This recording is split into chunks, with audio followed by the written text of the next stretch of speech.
And as we prepare for our lesson now, the doors will be opened, and I'd like to invite Reverend Sue MillerBorn forward for our blessing, our talk today. Thank you, Katie. You're welcome.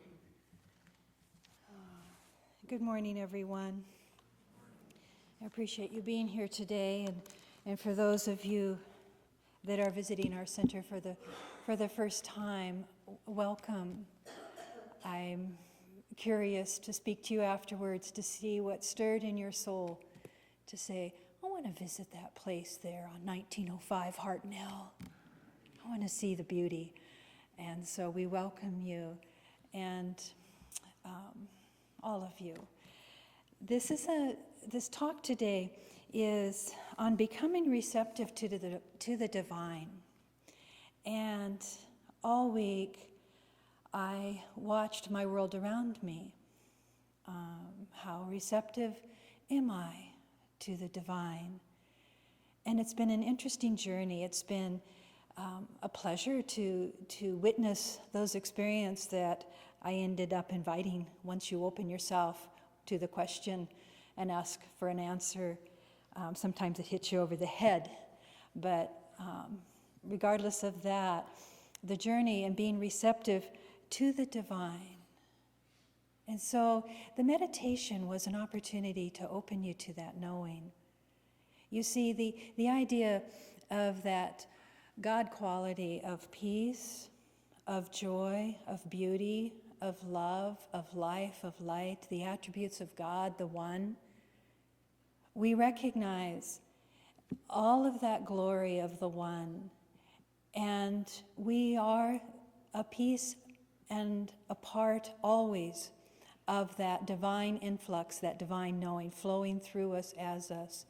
Those God seeds are planted in us. They are planted in you, and they're planted in me. And you see, forever in our life, we're searching for that connection to the one, and it's a silly little journey because we're already forever connected to the one. So the meditation this morning, Ernest Holmes was reminding us, don't try to force peace. When you drop into the quality of your heart, when you allow yourself to let go of the confusion and the input and the information that's coming through your mind, through your perceptions, how you have been raised to perceive your world, or how you have grown and matured to perceive your world, it's still an illusion, because within all that you see, in all those things that you see, there is the quality and the seeds of God as well. There are these seeds, these attributes of the perfect one. And so there's this need to deeply, deeply relax in your spiritual journey, to allow that sense of the self, those God seeds of the self, that true nature of who you are, to really be receptive and not force that knowing, not force your spirituality, not force your spiritual practice, but to enter it through the breath. Through the breath, it's just that divine conduit. That as we stop in our world, if we're finding ourselves agitated or depressed or withdrawn, we pause and we turn within. Perfect peace within me, express now. And as you make that call to the divine, to the truth, when you make that call to truth, it wells up in you and is expressed outwardly in your world. Ernest Holmes and all of the great teachers, and he's taken this understanding from all the wonderful wisdoms of the philosophies, that this great intelligence, this wisdom is behind all things. So we need not doubt that there is a greater good always propelling us, always carrying us forward, no matter what the circumstance is. And I'm leaping to something right now in my mind because I was reading Sylvia Boorstein, one of her books about the path to joy. And she said something that struck me so much, and this has been my mantra. Don't be afraid. Don't be afraid. And I thought, That's huge. And that's what, in the journey of the Buddha, on his path, that's what he discovered when he sat under the tree and sat very, very still. And he was witness to all the suffering of the world. There are as many sufferings as there are joys. The middle path, the path of the equanimity, of the path of perfect balance, is knowing that those attributes, those experiences are out there, and we dive deeper, we say, be not afraid. And so when I kept allowing that to be my mantra, I was noticing through my week, I've been having my little health issues, so I'm certainly wanting to attend the wellness, because I want to have a deeper dialogue with what are these issues that are showing up. I know I'm aging, but there's a part of me that just is so much alive. I don't want to be bothered by all these little pesky aches and pains. And then I was sitting under this warm lamp that somebody had gifted us for a few weeks, and then we loved it so much we went and bought one. But after I got done, I thought, oh, that felt so good. And I looked in the mirror, and it was like, all of a sudden I was all swollen over on this side, and went, what's that? And so I did what anybody would do. I went to the internet and looked up swollen neck on the left. And of course, what comes back to me is things like, of course, all the ones that were really easy to absorb. I went, no, it's not that. That's you're just fat, or you're just, all these. I'm thinking, I was, going down scrolling that says cancer of the thyroid, and I went, do not be afraid. But I thought, it's so, when we start to question or get confused by the body's doing what the body's doing, it's healing. I sat under this beautiful warm lamp that was offered to me by a healer that changed her whole body. And so I thought, I believe in that. I believe in that source. But oh no, I had to go to the mind and then get into the doubt, and then all of a sudden I kept going to the mirror going, I think it's better. And you're out there going, it is. It's really swollen, but don't tell me, okay? Don't tell me about it. I almost wore a scarf after I thought about it today, and I thought, you know what? It's just a healing, a congestion. But do not be afraid. Do not be afraid. And when we get those hard stories told our way, or those influences, watch how quickly, isn't it? Watch how quickly perfect peace within me goes out the window. Perfect doubt within me rises. And the doubt is a quality and a dialogue of the mind. It's not the truth. So this idea of Ernest Holmes in the meditation through the breath, allow all agitation to disappear. Life, joy, beauty, light. Tap into the intelligence behind it all. And check in with that creative juice that begins to flow. Ask that it be known to you. Ask and ye shall receive. The scriptures are not just in the Bible. Beautiful scripture there. The scripture that you will respond to, whether it be the Upanishads, the Bhagavad Gita, the Kabbalah, the Bible, the Torah, whatever speaks to you in that perfect wisdom, those perfect words, it's going to connect with that creative juice in you and the creative power and the knower inside of you. That which you wish to know will be revealed.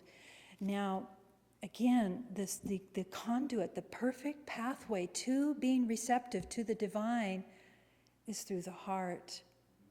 So though our minds perhaps are reading and absorbing and connecting with information, we must distill it in the center of our heart. I wish it all to be known to me. This universal mind will then flow through truth, from that outer realm into the inner seeds within you, where there's a resonance, where there's a connection, where there's a truth. The universal Spirit of God is forever whispering the truth. You are just needing to sit in stillness and be open and believe. The idea of feeling it as it is expressed through you, it's like a guiding star. Something is forever being channeled into you.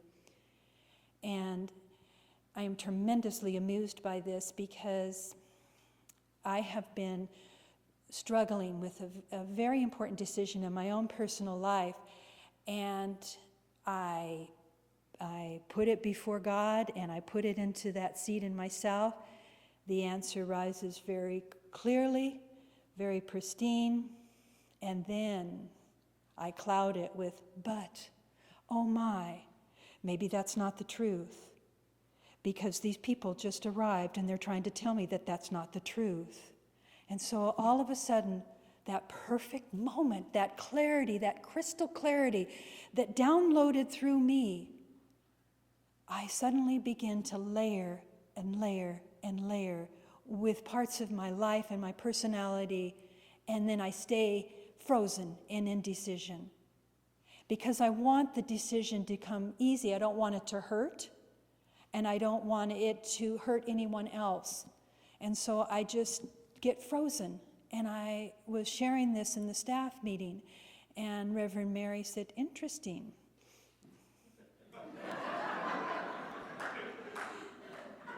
So I had to take it from Reverend Mary. If any of you haven't taken it from Reverend Mary, I had my moment, and she didn't do it harshly, and then Lori was there, so if I wasn't hearing it from Reverend Mary, I heard it from Lori, and she said, interesting.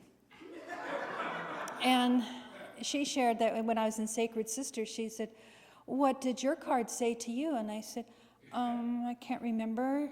And she said, do nothing. And I went, and then Mary goes, well, what does that mean with this? And then Lori went and expounded this incredible wisdom, and I went, oh, there you have it. So I've had my answer for years. I've carried around my answer for years. This is another thing Ernest Holmes reminds us to do.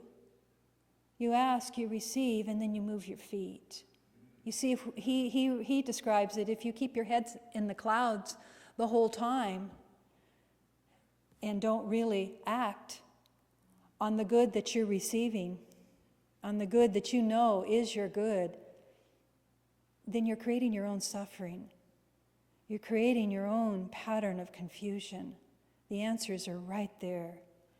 And it takes such courage to really stand in that and suddenly take that ownership. Well, that's not anything that I was going to say. Thank you, God. Isn't that interesting, to be open to the receptive? Just to really be open to the receptive. You see, we can't really plan anything. Last week, I was so excited because I've done a lot of retreats in my life, but it's been with you. And you know the philosophy, you know what you sign up for when you sign up for a retreat at this center. And when any of us design a retreat for you, the creative juices are just flowing, and we are so excited to celebrate opportunities to be with the one, and to find ways that we can peel away the layers of delusion and confusion, and to step out of the cocoons that we have built around ourselves so the true beauty of who we are can just be expressed. And so our retreats are a whole process of that, and they're really exciting. But I went to do a retreat with there was only a couple people that knew this philosophy, and they were all 25 to 30 age group, young women. And it was down in Guerneville, which is, everybody kept saying, just don't take that one road that does this. And I thought, okay, but I was on that road doing this. So I arrived arrived all tense, and I was passing all these wineries, and I thought, I should. But I thought, no, I can't be doing that at a retreat. So I arrived, and then I still was just like, I brought in all my stuff. I couldn't wait to share with these girls. And then when we sat in the first circle, every single one of those young women were absolutely extraordinarily beautiful. They were into, a lot of them were doing all forms of yoga, so their bodies were very, very powerful. That wasn't the intention for them being there. But I just kind of looked around and I thought, uh-oh, I don't know what I'm going to say to these people. I'm afraid of them. I realized that was invoking a sense of, suddenly I was separate from them.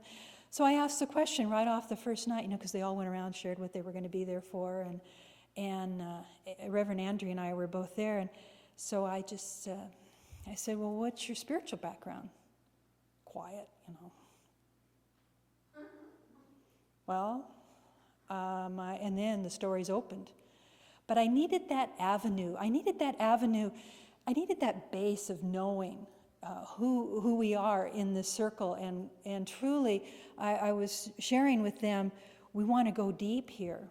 We want to go deep to not the superficial things that your beautiful lives have created right now, but the whole idea behind the retreat was what's next. And it was really a beautiful process to see it open. But there was that question in myself to be open and receptive to what was before me. And isn't that what we have to do every single time? You're going to be preparing your workshop next week, and then she's going to have to put it all down, and just completely be open to the need. And these two lovely ladies did their retreat yesterday. Put everything down, create the space, ask for that divine inspiration, but then open to grace and just allow your life to flow from there. You see, there's an intelligence behind all things, and we open to that. Yogananda, one of my favorite stories when I read the autobiography of a yogi when I was about 19, there was a story that he had shared because he was so enamored with his gurus and his spiritual journey, but he was also trying to get through school. And so he would look at his stuff a little bit, but then he would just be hungry to be at his guru's feet, but he had to do his exams. And I always tell this story to people because remember that divine intelligence is out there. Now, he did enough preparation to make it through. He was a little bit worried because you need to. He wasn't worried. Yogananda didn't worry. Sorry. No, he was aware that he had separated himself from that book stuff, from that knowledge that was mundane to him, and he was so focused on the spiritual journey. But in the moment, he just said, I've done the work, I've laid the groundwork, and then he opened. He just opened. And the wisdom came. So I've told people that time and again, when they've gone to take exams, you've prepared, now open. Just open to the intelligence and just answer the questions as they flow through you. Answer from your heart and just get through. Just get through. You don't have to prove anything to anybody, but you'll just get through, letting the divine flow through the pencil. Flow through the mind, your heart, and in through the pencil. And that divine intelligence is out there. Every artist and sculptor, every scientist has had a stirring of a curiosity or a piece of art that they want to create. And then they open to the divine, and suddenly it is created. It is created through the one as they've allowed themselves to open. So these are some of the beautiful wisdoms in the Science of Mind text that Ernest Holmes shares with us. All men seek some relationship. All men are seeking some relationship. Those of you that came today, where you're seeking some connection to that one, some relationship to the universal mind, the oversoul, the eternal spirit, all the different names that we call God. And life reveals itself to whoever Life, this knowing, this truth, will reveal itself to whoever is receptive to it. How do I get receptive? Get thee behind me, doubt. You want to feel that sense. Get behind me, doubt. Pluck it out of the seeds of my mind and let me be open to the true nature and to this truth. We are all living in a spiritual universe, and included in that spiritual universe is the material and the physical. And there has been a conclusion of the deepest thinkers of every age that this relationship with the One reveals itself to whoever is receptive. This spiritual universe must be one of pure intelligence and perfect life. Dominated, this is Ernest Holmes, dominated by love. Dominated by love. So you know that if you're in any kind of quandary inside the self, if you're nitpicking a friend, judging something, there's a level of love that needs to flow there. You can call upon that quality when you recognize. And sometimes we're human beings, and sometimes situations occur in our life that are very, very annoying. People can be very annoying. But it's asking you, those annoying moments are asking you to stop, to be still, and to cultivate that quality of love. How can I love this situation? They were so annoying to me. They were so bold. They were so rude. And you can feel, you can talk it out enough until the self, the small self that has that conversation to the larger self in you, until you can have that dialogue within you and you find that kernel of truth, that kernel, that power, that knowing, that seed of love. And then you can go back to that situation bathed in love, and your response will be a response coming from love, coming from that power, coming from that place of peace. The spiritual universe must be one of pure intelligence and perfect life, dominated by love, by reason, and by the power to create. It's an inevitable conclusion. Another wisdom. The one who wishes to demonstrate some particular good. So if you want to have a certain quality of good in your life, you must be conscious of that particular good. What does that mean? So all the ways that we are dwelling within our consciousness, we must be able to really embody that which we want to experience. We must be willing to say that reverent yes, that willingness to say yes. I want peace in my life. I want to embody that. This is what it looks like by means of me. This is what it is feeling like by means of me. So we must be conscious of this particular good. If he wishes to experience it, therefore he must make his mind receptive to it, and he must do this consciously. We can't be all wussy about it. We can't say, I kind of want to love everybody. No. We have to say, I love everyone. I am receptive to that truth. I understand that quality of the divine, urging itself to be expressed in me. So we allow our mind to be receptive to it. And we do this consciously. We do this through the spiritual practice, through the prayer of our hearts, through the urgencies of our soul in this lifetime to get this right. We have walked this journey. We have been together. This is a beautiful center to find fellowship, because we will call each other on it. We'll all be the Reverend Marys to each other. Just kidding, Mary, wherever you are. She's not in here, so I can say what I want. But there is no, this is something Ernest Holmes says too, there's no hocus pocus. Now, for those of you that were visiting for the first time, what Katie did was a treatment, was a prayer, a formula of calling God and making our connection to God, and then speaking a truth of that, leading it into gratitude, and then just knowing that it's already so. When we speak with power and conviction, we speak with our consciousness knowing and infusing that truth. We're allowing each one of ourselves to be receptive to that truth. So there's no hocus pocus going on. on. It's always definite, it's always conscious, concrete, and explicit.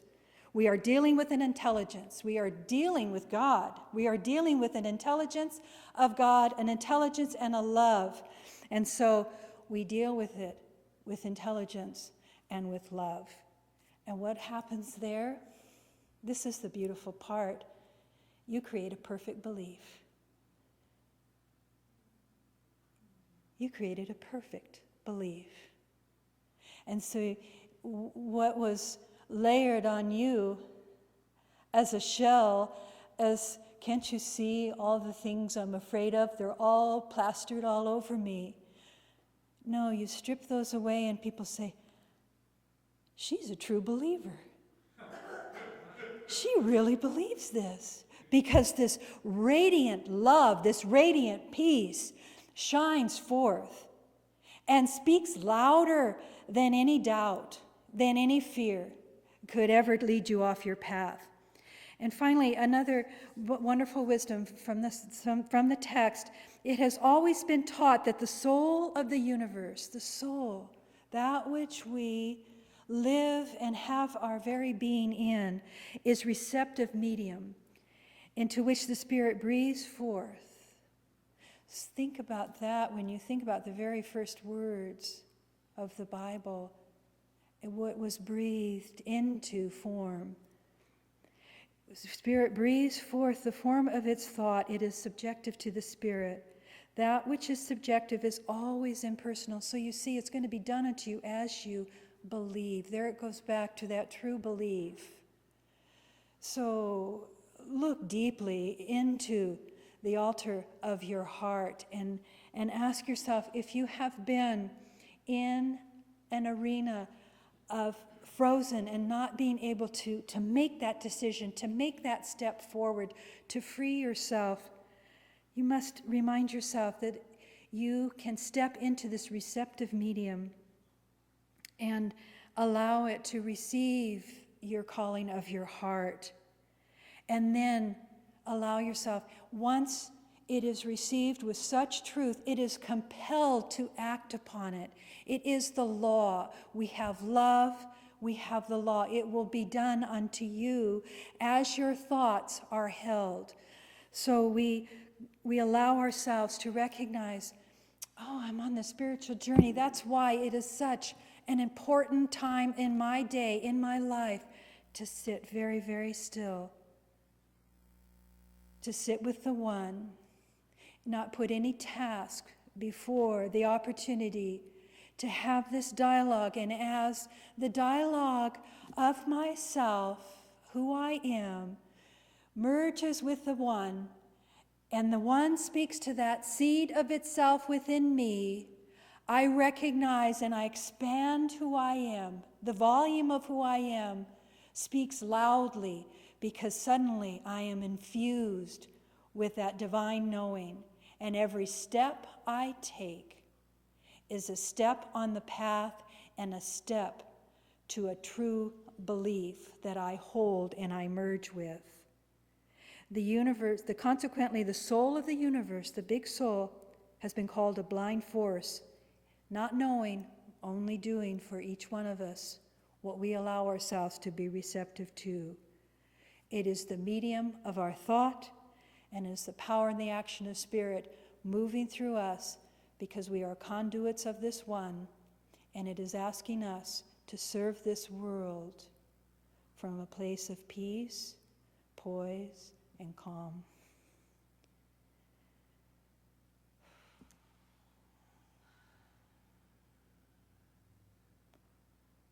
I don't know what you came here for today. And I don't know who I am to deliver anything to you. It's been a wonderful journey and a challenging journey for me to be an interim co-pastor. I didn't know what I was getting into. And as I explore the teaching, I'm right with you. I'm right with you on that journey. My heart aches, and my issues for the world burn with yours. But I find companionship here. I find resolution here. I find power here. I find clarity here. By means of saying yes and being receptive to that one truth. So join me in this knowing. As we close this time, the small piece of time of sharing, we recognize the peace, the love, the joy, the light, the beauty, the calm. It already is. So it's no longer a battlefield. We recognize where we stand. Whatever angle we stand infused with the power of the One beaming through us as we allow that small self to just fade away, and we allow the true self that speaks only the power of this love, truth, beauty, peace. We allow that voice to be the final voice that speaks through us. We are receptive. We are open to this truth.